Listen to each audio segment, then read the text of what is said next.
ঘন্টা পরে পয়সাটা দিতে হবে।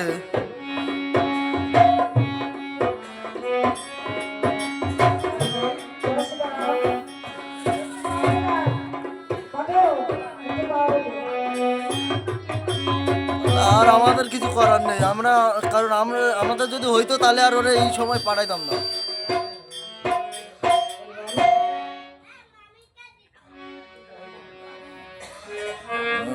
তাহলে তাহলে বেকার কেন ছেলেটাই ডাকলা ওখানে?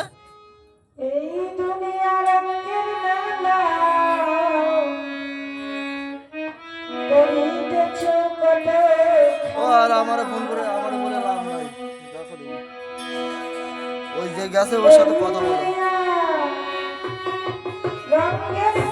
রাখলাম আমার কাজে এই যে সাউন্ডে দেখছি রাখলাম।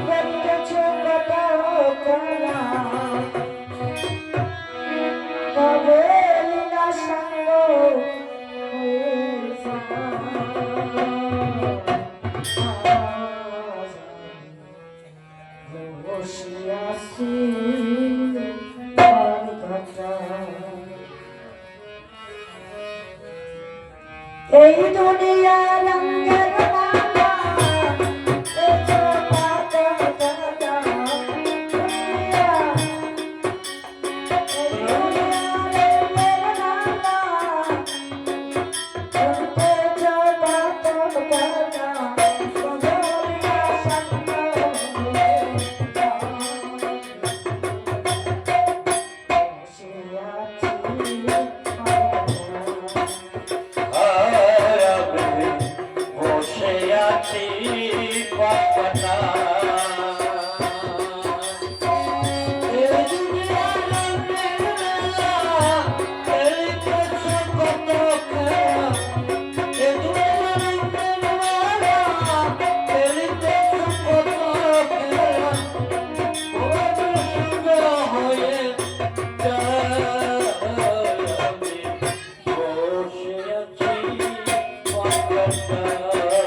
বসে তোমাদের কিঞ্চিত দক্ষিণা আমি মাথা পেতে নিলাম।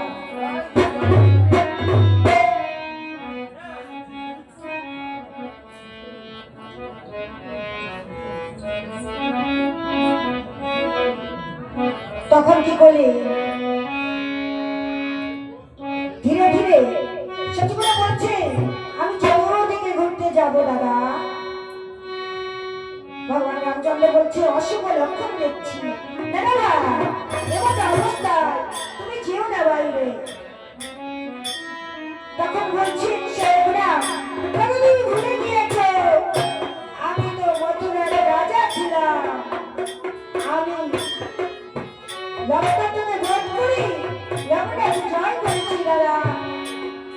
দাদা আমার সামনে যে সমুদ্র রয়েছে আমি চতুর্দিক ভ্রমণ করতে যাব দাদা।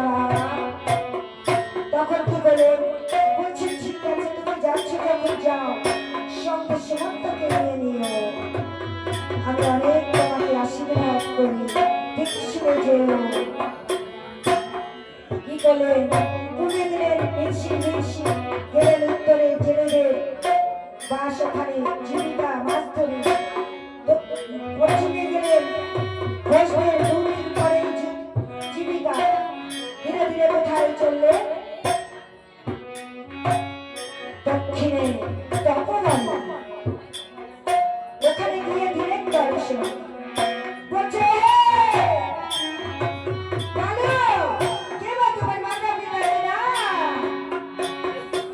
কোথায় থাকা হয় তোমাদের?